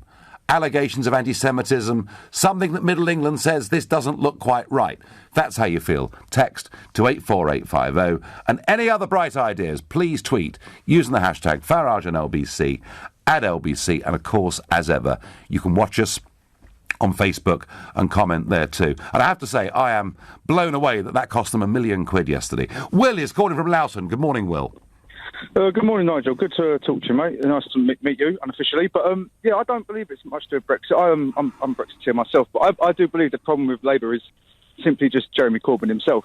When he first came out, he was very much appealing to the disenfranchised and the millennials of the UK, including myself. And he promised a lot of things. And people, I work at, I'm not going to say the institution where I work at, but I work at universities, and the support for him was 99%. It was huge, wasn't it? Yeah. Yeah, it was quite incredible and remarkable. For credit to the guy. I personally can't stand the man. I really can't. But when you spend some time and you look at his views, things like tuition fees, and when he's talking about trading of arms with Saudi Arabia, none of the things he suggested can do are doable. My father, he used to be a Labour voter, and I sat him down and went, Dad, everyone my age loves Corbyn. I can't stand him. Am I wrong? And he just laughed at me and said, No, son, I can use a calculator. Well, yeah, I mean, he overpromised, didn't he, on tuition fees? He wasn't just going to get rid of tuition fees, he was going to wipe off all the debt. And then he was told that might cost $100 billion, and suddenly the story changed. And when you make a big promise on student loans and student fees, and then you're seen to rat on it, as Nick Clegg could tell you if he phoned this show, you pay a very heavy political price for that. Speaking on that topic, the first time I voted was for the coalition Lib Dem, and I voted Lib Dem because I was going to go to university, and I was one of the people on the streets, causing a bit of trouble because we were promised this thing for our future. It never happened, and I learned very quickly that you got before someone might say something, but you got to go down and look at the numbers, And I think the more time people spend listening to what he's got to say, they look into it. So over the last year, a lot of my friends were very pro Jeremy Corbyn. Yes, and they were like, "Well, no, of course not, because he says he can do this." And so, Will, in short, he's been found out, hasn't he? Yeah, and I do believe the longer he stays in, the less chance. Interesting. I'm not anti-Labour. I'm a Labour in my heart and Conservative in my head. If he's a different leader, I'd consider it. But as long as he's leader, the more he speaks, the less I listen. Will from Loughton, you couldn't be clearer. Well, the news that the Labour Live Festival, which was designed to be a glorification of the wonderful Jeremy Corbyn as leader, has been a bit of a dud, and it's cost the Labour Party £1 million. Goodness me, a real £1 million. That's not a Diane Abbott £1 million, it's a real £1 million. I wonder, if you were there yesterday, please call me, tell me, was it a flop? Did you have a good time? You're listening to the Sunday edition of the NIgel Farage Show, exclusively on LBC, and it's now 11:17. Sheila Fogarty, Monday to Friday from 1 p.m. Did you not know that North Koreans are routinely arrested and held in camps of forced labour, brutalised, sometimes killed? You did know that? Well, what is it I'm not telling you? That you're selective in your critiques, the friends of Jeremy. What's it got to do with Jeremy? You defended him for talking about terrorism. I'm no supporter of Jeremy Corbyn. Leading Britain's conversation. This is LBC. The Mail on Sunday is Britain's best-read Sunday paper, and free inside every copy this weekend, a superb Weight Watchers Flex for Summer food diary. It's the perfect way to help you follow Weight Watchers' most flexible programme ever. Packed with tasty snack ideas and top tips to keep you on track, it'll help you enjoy the food you love and still look and feel fabulous. Free Weight Watchers Flex for Summer food diary, only inside this weekend's Mail on Sunday. Morning, Joe. Morning, Mo. Was your house built slap bang in the middle of Mo Farah's daily running route? No? Great! Then why not use Yopa to sell your home? You get your own dedicated local estate agent who'll sell your home in no time at all. Ha, see what I did there, Mo? Yeah, good one. You're most welcome. That's not as good. Book a free home valuation at yopa.co.uk. Yopa. Seriously, why not? Terms apply. It's in my hair, my eyebrows, it's even up my nose. They make painting look easy on the telly, but let me tell you, it's not. The wall looks like it's been finger painted by a giant child. Who's going to rescue this? Oh, relax, relax. It's Trust a Trader. Actual professionals who know what they're doing and don't leave the place looking like, well, my face. Now I can concentrate on the important stuff. Whispering peach or dirty mayonnaise. Visit trustatrader.com. Trustatrader.com. What's your summer soundtrack? Lawn mowing, bee dodging, or 6-speaker touchscreen controlled DAB radio blasting. A new Corsa Energy for £150 initial rental and £150 a month. Search Corsa offers. Vauxhall, British brand since 1903. Personal contract hire offer on Corsa 3-door Energy 1.4 75 PS in metallic paint. Initial rental £150 plus 47 months at £150. Excess miles over contracted mileage of 20,000 over 48 months charged at 9 pence per mile. Subject to availability and status. You will not own the car. 18 plus T's and C's apply. Offer ends June 30th, 2018. Vauxhall Finance Leasing. Choosing your new ride and about to get your car finance from the dealership? Hold up. Before you take their offer, compare car finance deals at Confused.com and you could save over £1,000. Now let's try that again. Choosing your new ride? Visit Confused.com/car finance and you could save over £1,000 versus the dealer. Representative APR 5.9%. Based on £9,000 hire purchase loan on a £10,000 car with a £1,000 deposit and repayment over 48 months. Credit subject to status. Visit Confused.com/car finance for verification. Landlords, Direct Line guarantees to beat other insurers' renewal premiums for the same cover. Can your insurance do that? Switch to Direct Line Landlord. New customers only. Qualifying criteria apply. Underwritten by UK Insurance Limited. Service. New Muller Spreadable? Made with real churned butter for a creamy taste. Perfect on my canapes. It's so Muller-licious. Lose the toppings. It's so good all by itself. Hey! New Muller Spreadable. Muller, official spreadable of British athletics. Available only at selected Tesco stores. Subject to availability. The NIgel Farage Show on LBC. Call 0345 6060 973. What's gone wrong? Glastonbury. There was Jeremy Corbyn. Tens of thousands of people cheering, whooping it up. I even had reports from a friend of mine who's got a nightclub down in Kent. He said, I've never seen anything like it. Saturday night, they're all on the dance floor. It's 1 o'clock in the morning, and they're all chanting, oh, Jeremy Corbyn. I mean, he seemed to be riding this wave of kind of rock star success, and yet, when the Labour Party themselves put on their own Labour Live concert, it ends up costing them £1 million. And they're 7 points behind in the opinion polls against a Conservative Party where half of them seem to absolutely hate the other half. But Labour, hey, they've got their own splits on Europe. They're not always as visible. They're not fought out on the public stage in quite the same way as the Conservative Party, but boy, they've got problems too. And somebody else who's got problems that is worth mentioning is Angela Merkel. Now, I have to say, she doesn't like me very much. In fact, whenever she meets me or sits opposite me at lunch or sits opposite me in the European Parliament, you know, she looks as though she's just swallowed 3 lemons. So unhappy is she. In fact, she has always fought against anybody with a Eurosceptic opinion and anybody that thinks that immigration should be criticised in any way at all. And it's because of that she's in trouble. You see, what's happened in Germany is there is a newish political party called the AfD, the Alternative for Deutschland, and they are now having the same effect on German politics that UKIP had on British politics, with one difference. Their 4 million votes in the general election, or the equivalent of, got them 93 seats in Parliament. They scored exactly the same percentage as UKIP. They got 93 seats. And now the effect that's having on the Bavarian Conservatives, the CSU, is huge. And Horst Seehofer, who is the most senior member of the CSU, is now, and he's part of Merkel's government, he's the interior minister, he's now having an open public war with her over what the asylum policy ought to be. Merkel wants an EU solution. Seehofer wants a German solution, as Salvini in Italy wants an Italian solution, and indeed as Viktor Orban in Hungary wants a Hungarian solution. European politics is breaking and fracturing on the issue of immigration. The effect of the AfD in German politics is quite remarkable. It is possible that after her 13 years of rule, and in her fourth term, I could be speaking to you next Sunday and Mrs. Merkel may well have gone. And I promise you one thing, and I feel this in my heart. Merkel is yesterday's politics. Salvini is tomorrow's politics. But back to Corbyn. Why are they 7 points behind? Why are they in so much trouble? And on Twitter, Winston says to me, Labour's economic and Brexit policies are all wrong. They're the work of fantasists. Well, they certainly have some economic credibility problems. Let's ask Charlie, who lives in Danbury in Essex. Charlie, good morning. Oh, good morning, Nigel. How are you? I'm well. So were you there yesterday, Charlie?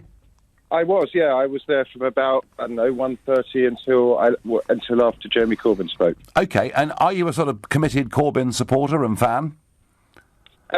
Well, I'm committed to the ideas that Corbyn espouses, yeah, but I'm not some kind of cultist member of the Labour Party. I'm a member, but I'm not a cultist. OK. So talk us through your day. What was it like? I thought it was pretty good. When I got there, I did think it was quite sparsely attended, to be honest. But that was because most of the action was going on in the tents. There were various tents there. The one I spent the most time in was the literary tent, where people were talking about socialist ideas and the future of the Labour Party, etc. Yeah. When Jeremy Corbyn came on, there was quite a lot of people there, and it was a pretty good day. I met lots of people. Made some good contacts and really enjoyed myself. I thought it was fine.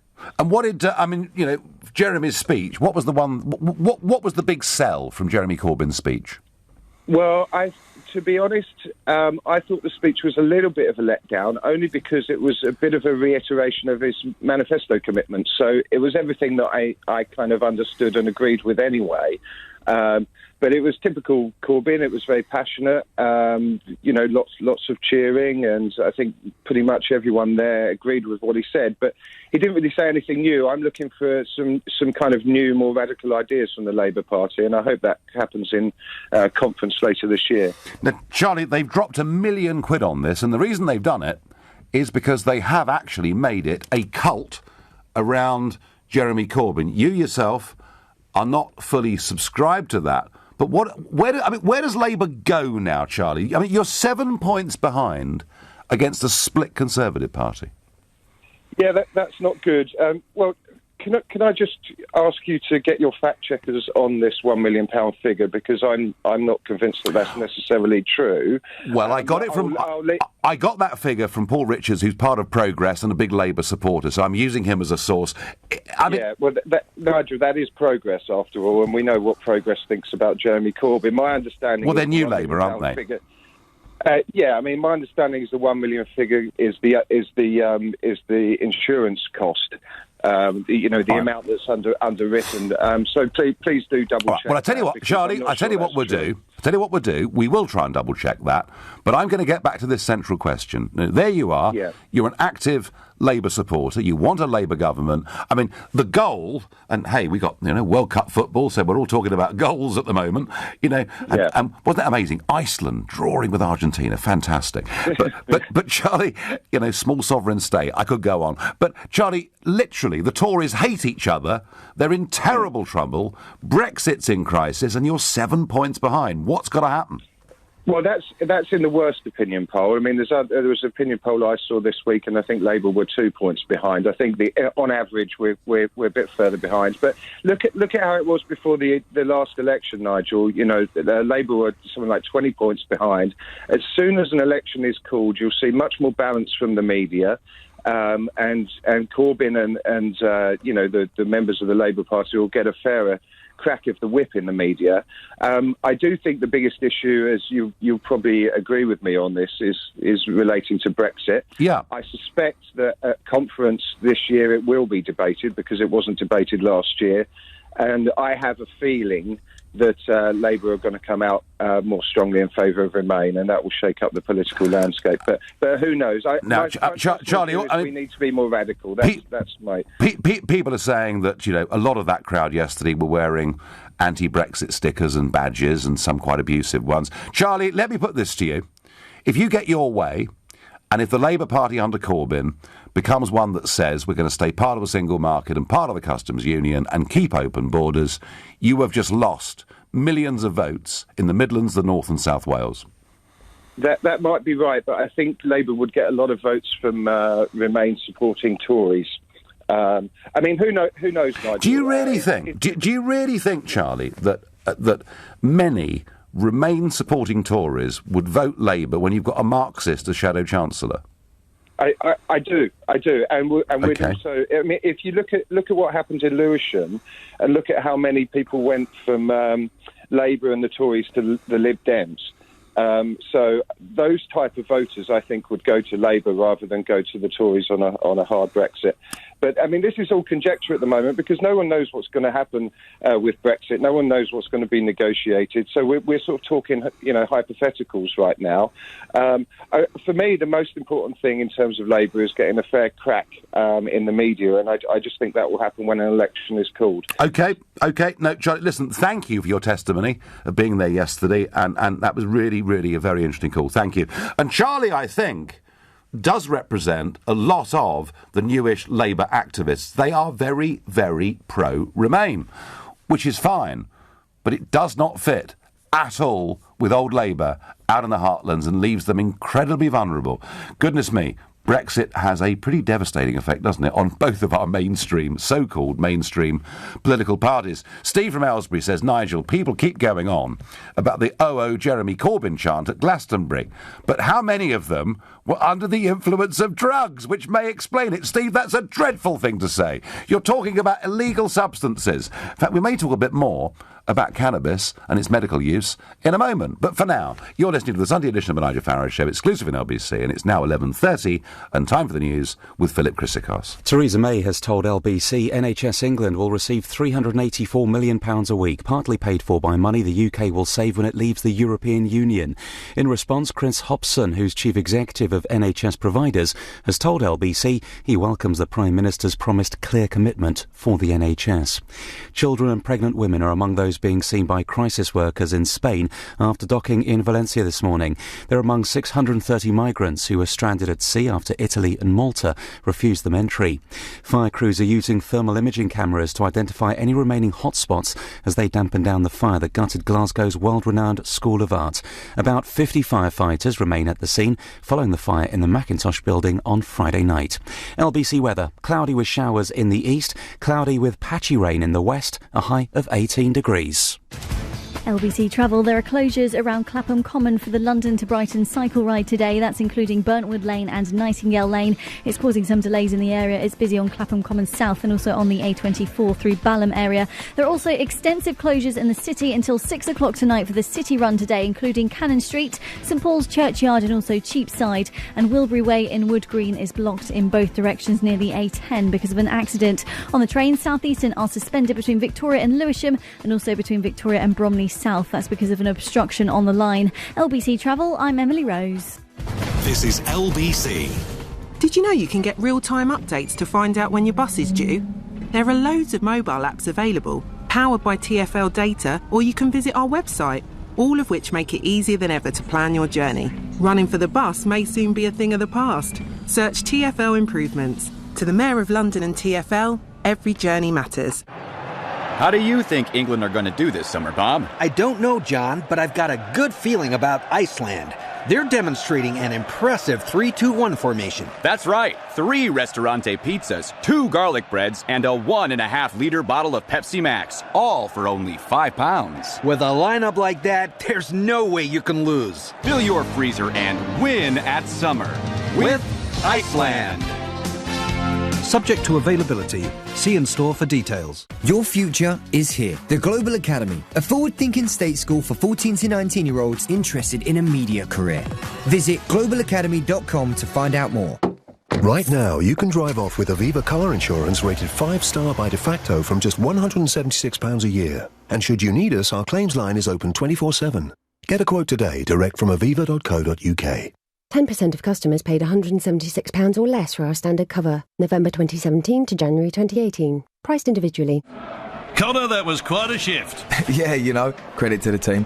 Any assists? Yeah, like with the LG 4K Super UHD TV. It delivers rich, accurate colour from any seat in the room. Just $679 for the 55-inch. In fact, buy any 55-inch plus TV this summer, there's a 1 in 20 chance to get your money back. At Curry's PC World, we help you get it right. 16 plus, excludes Northern Ireland, ends 26th of 6th. Register 32 to 42 days after purchase. Full terms at currys.co.uk/free TV. The Mail on Sunday is Britain's best read Sunday paper. And free inside every copy this weekend, a superb Weight Watchers Flex for Summer Food Diary. It's the perfect way to help you follow Weight Watchers' most flexible programme ever. Packed with tasty snack ideas and top tips to keep you on track, it'll help you enjoy the food you love and still look and feel fabulous. Free Weight Watchers Flex for Summer Food Diary. Only inside this weekend's Mail on Sunday. At Boots Opticians, we're here to help you discover a stylish new look for less. We've got thousands of frames to choose from, so speak to us and together we'll find the perfect pair for you. In fact, with 2 pairs from £75, why stop at just 1? Book in store or at boots.com. Boots, let's feel good. 2 for £75 on Boots £50 glasses as part of our half-price additional pairs offer. Both pairs must be bought for the same customer in the same transaction. Subject to availability. See in store. The NIgel Farage Show on LBC. The bubble has burst. We're a long way from Glastonbury, as the Labour Live event yesterday is seen to be a bit of a flop and has cost the Labour Party allegedly up to £1 million in losses. Either way, they're 7 pips behind in the polls. That's certainly the YouGov poll I saw last Sunday, when they should be ahead, particularly given the Tories' difficulties. What is wrong with the Labour Party? And do you know what? Inevitably, we're coming back to Brexit. They're all over the shop. There is no good, clear message. And whilst it's clear that the new, young Corbynite base are Remainers, so many old Labour voters are Leavers, strong Leavers. Before I get to that, just a thought. The sort of heartwarming story, I guess, this morning is that of Charlotte Caldwell from Northern Ireland and her son, Billy. He's the 12-year-old boy. He's got terrible epilepsy and, often having many fits in a single day. And she has found, as a mum, some salvation in cannabis oil. And they've been to Canada, they've loaded up on cannabis oil, they've come back to the United Kingdom, and that has been removed from them by customs. But now Sajid Javid has intervened and said, in this case, for medical use, they can have the cannabis oil back. And it is a story of a mum fighting as hard as she can for her sick young lad. And I mean, it would be difficult to find many people that don't agree with the Home Secretary's judgment. But it does open a very, very much bigger debate on cannabis, whether it's for medical use. And by the way, Queen Victoria was prescribed cannabis for medical use and I believe stayed on cannabis pretty much for the rest of her life. And that then opens up an even bigger debate about whether we think there should be the decriminalisation, perhaps even full legalisation of products like cannabis. I'm not going to go through it all here, but, you know, as someone that visits America a lot, I now see states where it has been, you know, it's completely there, legal, it's on open sale, and I think it's difficult to change the law and open up cannabis for medical use without having that bigger, broader debate. And I sense we'll be having it in this country far more quickly than many people think. Right, back to Jezza. The failure of the Jez Fest yesterday and why they're behind in the polls. David in Woking has an answer for me. Good morning. Good morning, Nigel. I wish I did have an answer. Something I don't understand, though, about Labour Remainers in particular is that they moan about corrupt banks, they moan about Tory austerity, and they say how that the leaving the EU will affect the youth of Britain. Yet they seem to forget that the EU has been imposing the most punitive austerity across the EU for at least the last 10 years. The banks have destroyed the Greek economy just simply to refinance the banks. And there is up to 65% or 60% unemployment across southern Europe within youth unemployment. So what is there? I'm not sure. Do you know, David, when I see a lot of young Labour Remainers out campaigning, I ask them, I didn't know you were so favourable towards Goldman Sachs. I mean, it is the very big multinationals and huge Wall Street investment banks that are the biggest supporters of the European Union project. You're quite right, and yet the Labour youth want it. And as a continued part of the European Union, you can't nationalise the railways, you can't massively increase public spend. I mean, the whole thing, David, just doesn't make sense. But it's got more, I think, to do with identity. And I think there is a segment of youth, predominantly urban, predominantly London, I would suggest, that have embraced something of a global European identity and see themselves as world citizens. I think that, David, is perhaps what it's about. You could well be right there, Nigel, but as far as Chameleon Corbyn is concerned, I think he's actually a secret Brexiteer. Because if you look at his history, he voted against joining the EEC, he voted against the Maastricht Treaty, he voted against the Lisbon Treaty. Can you tell me what has suddenly changed? Well, what's changed, David? What's changed is that he's the leader of a fanatically pro-EU parliamentary Labour Party. That's what's changed. So should he really be their leader? Well, hardly any of them wanted him to be leader. In fact, some of the people who helped get the 35 signatures to put him on the ballot paper did so out of sympathy, and then he shocked them all by winning. David, it is a real strange one. Corbyn's position against his own fanatical support, and why that, as you quite rightly say, why that fanatical youth support supports a European Union that is now being rejected by the youth in Italy and Austria and elsewhere remains a mystery. David, I thank you very much indeed for your call. Justine says to me, don't diss Jezza. Do you want Amuna, Adonis and Kinnock to take over? Well, I don't care, really. I mean, I just would like to know, honestly, what the Labour Party's position on Brexit is. That's what really matters to me. Nigel, if we have another election, I think people will be voting for their MP rather than their party. I'm not sure who that favours, says Steve in Croydon. Steve, sorry, mate, you're wrong. You're completely wrong. Most people who now vote in elections don't even know who their MP is.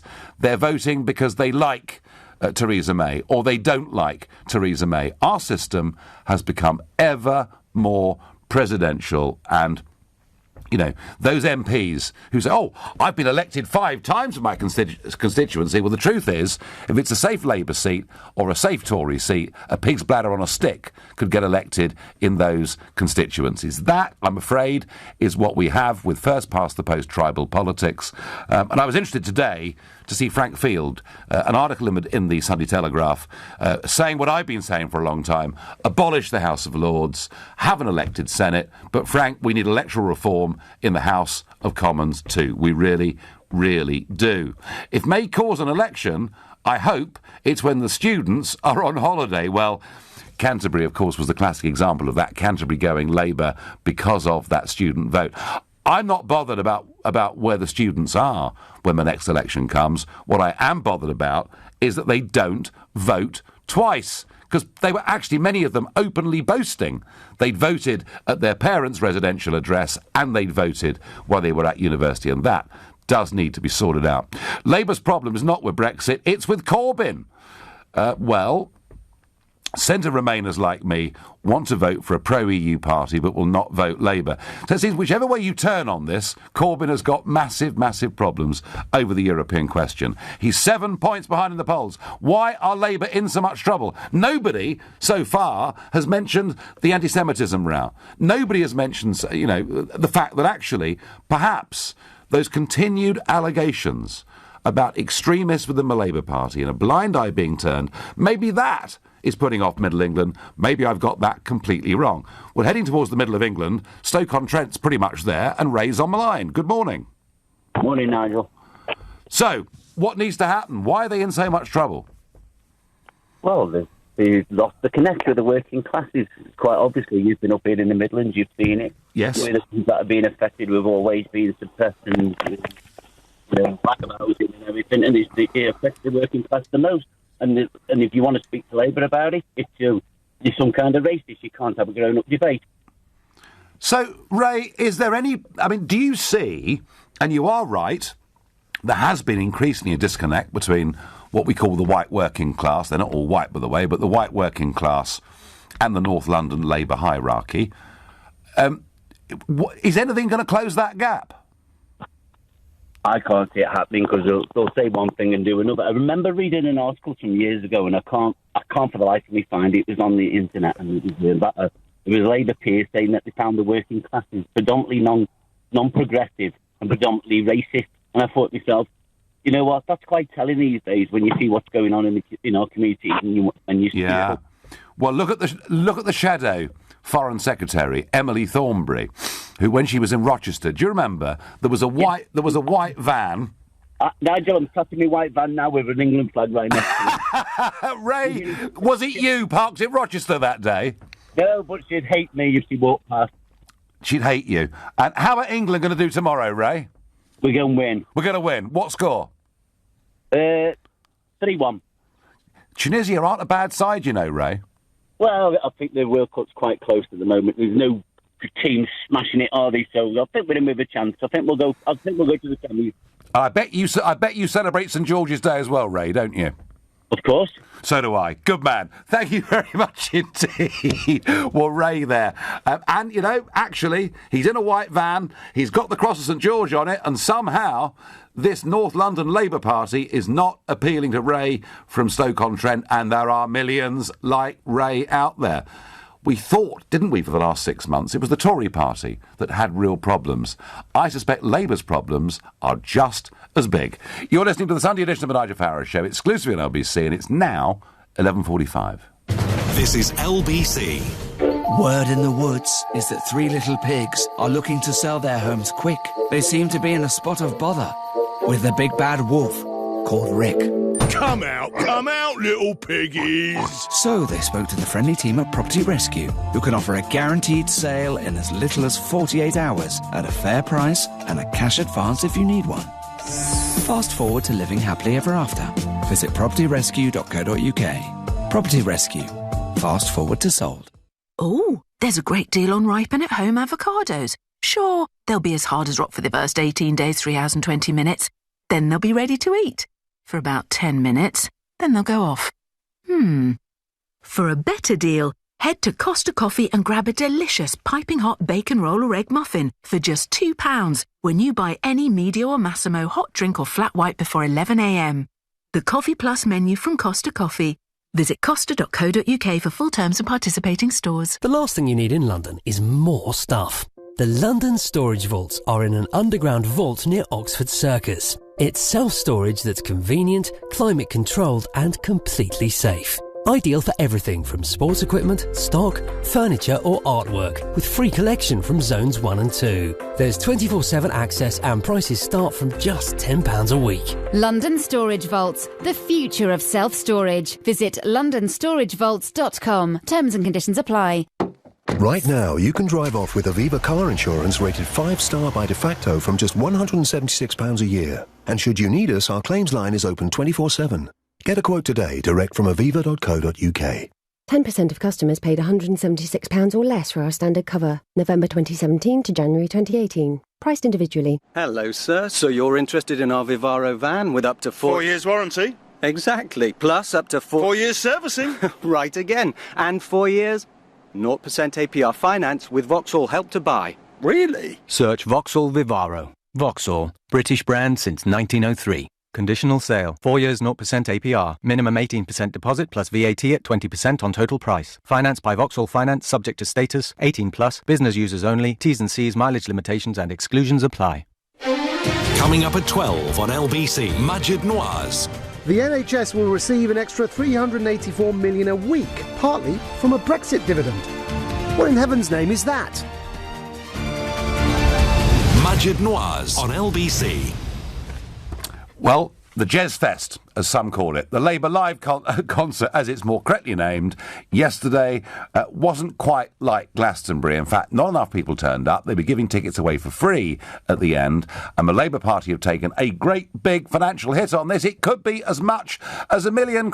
But that's OK, because Len McCluskey and the big trade unions, no doubt, will be able to make up most of that. The real problem is they're up to 7 points behind in the opinion polls. They are as hopelessly split on Brexit as a party as the Conservatives are. And I say that because at least a third of their vote is very much the old Labour vote. And, you know, we had Ray on before the break, Stoke-on-Trent, white van, and there he is with his cross of St George on his van, and Emily Thornberry sends out tweets that rather, where she looks down her nose at people like that, they've got a massive problem. Craig says, could never vote Labour again. They lost the election and are 7 points behind, and still they think they are winning. Delusional. Craig, I don't think they do think they're winning. In fact, I've noticed that quite a lot of that confidence that we saw with the Labour Party last year and that sense of buzz and excitement, it's gone. The bubble has very much burst, it seems to me. Omar is calling from Oxford. Good morning, Omar. Good morning, it's Omar. Yep. And so what's gone wrong? Because I mean, it all looked so exciting, didn't it? 6 or 9 months ago for Jeremy Corbyn. Yeah, I think basically Corbyn, he's relying too heavily on the student vote. Obviously, with their short-term vision and their even short-term plans. And obviously, if you offer them pie in the sky, they're obviously going to vote for it. So I think that's basically, I think he's relying too heavily on the young vote. Yes, and because the evidence is, I mean, the polling evidence that came out said that actually, despite this buzz that we saw around Corbyn, still a majority of young people did not vote in either the referendum or the general election. So over-reliance on the youth vote may be a problem. But what does he have to do? What does he have to do to reconnect in the Midlands and the North with the old Labour vote? Well, I wouldn't know. I'm not a Labour voter, but what I think he's just offering pie in the sky sort of figures, everything like that, and it's not going to come true. I mean, if you offer someone something. Into power, it doesn't work in the long run. No, and of course somebody else has got to pay for it. So it's all well and good offering money to students, but the taxpayers got to pay for it. Omar, it's a very good point you make. Over-reliance on youth is Omar's point from Oxford.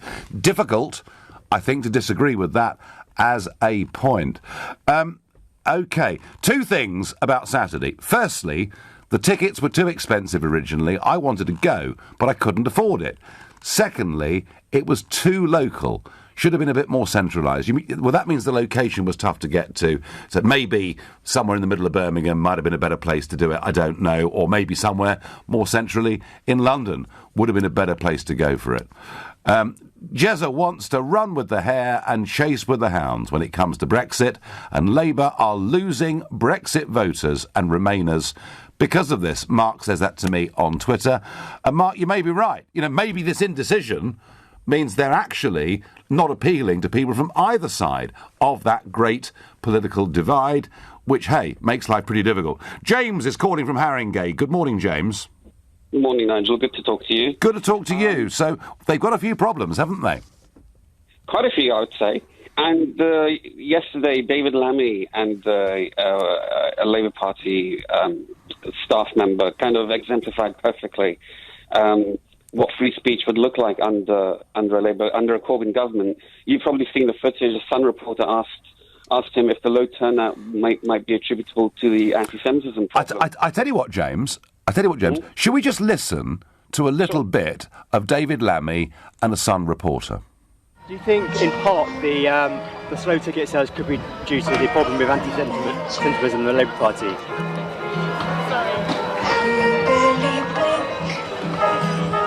That was a very, very, very, very brutal, mean thing to do. That was not the basis on which you had the interview. Sorry. At all. Absolutely not. Absolutely not. Sorry, what's happened? It's just incredible. It's a question, David. Sorry, what was the question? Well, that was the question, James, that was... It wasn't actually, I have to say, it wasn't asked in a rude way, was it? No.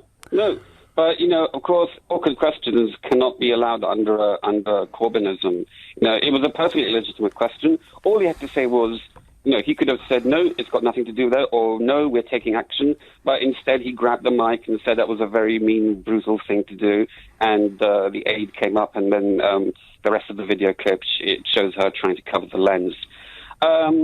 No, I mean, like you said, this is the cult of Corbynism. It's all about the Messiah. It's all about do not ask difficult questions, do not talk about anti-Semitism, of which they have an epidemic, and they've done nothing about, absolutely nothing. We see, James, this is interesting. I mean, I've raised already, during the course of this debate, 3 times I've asked, the callers, is anti-Semitism, or is the row around anti-Semitism, is that part of what is causing Labour a problem? Because respectable people say, hey, do you know what? This has become too extreme. For respectable people, yes. Sadly, I think a lot of the popularity around him is by people who are actually completely on board with it. I think he's won over people who are anti-Semites, who do love his friendship, his lifelong political friendship with terrorists, his association with the IRA, Hamas, Hezbollah. So I think a lot of people who are on his side, actually, they warm to him because of that. But yes, I think a lot of ordinary people, a lot of decent, ordinary, moderate Labour supporters are repulsed by it. I mean, there was a theory put about, and LBC's Theo Usherwood was talking about this a couple of weeks ago, that the anti-Semitism row wasn't necessarily hurting Labour's vote in London, but it's outside of London that I think... I mean, isn't it true, James, that the British public, the great British public, actually, when they see extremism, run away from it? Absolutely. And this country, traditionally, is not socialist, it's not communist. And if I can just touch on the point about the idea of Theresa May calling a snap election, I think she'd have to be certifiable. She is electorally toxic. I think, if she was to call an election, they may be Labour may be 7 points behind now. Well, they were 7 points behind before she called last year's election. It was 20 last time, wasn't it? Yeah, and she ran an appalling campaign, and they got within reaching distance of Downing Street, which is, to me, is too horrifying to contemplate. Jeremy Corbyn as Prime Minister would just be hell on earth. But the point is, James, if May gets into a bind on Brexit such that she cannot get to a point with the House of Commons where the Commons doesn't have a veto over the final deal or no deal, when that could happen as late as February 2019, then isn't she in a terrible position where she effectively has to either call a second referendum or another general election?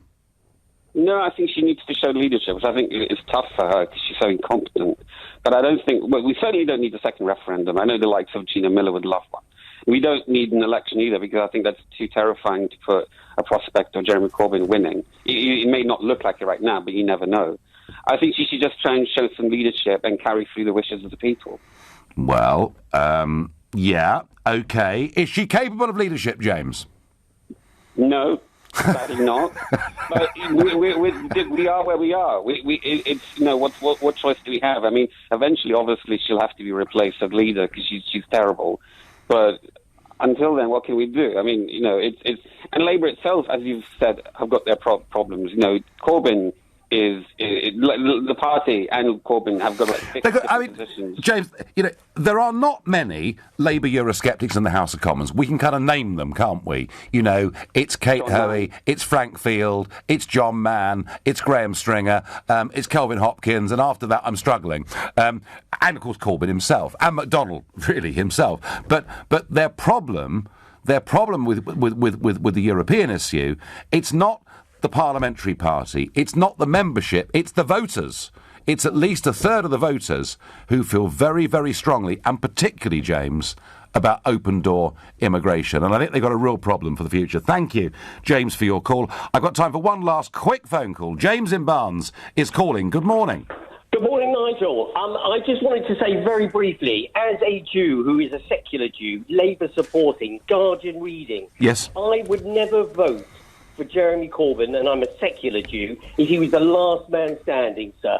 As much as I dislike Theresa May, I wouldn't vote for him. Never, never, never. And I know a lot of people who are like-minded like me would never do so until they replace him with a sensible leader, like a David Miliband. And that will be so for you, James, you, the anti-Semitism is all too real, yeah? That's 100%, Nigel. And I think that as much as people I know cannot stand Theresa May, would never vote for him. And that's how in the last local election, I couldn't vote for the Labour Party.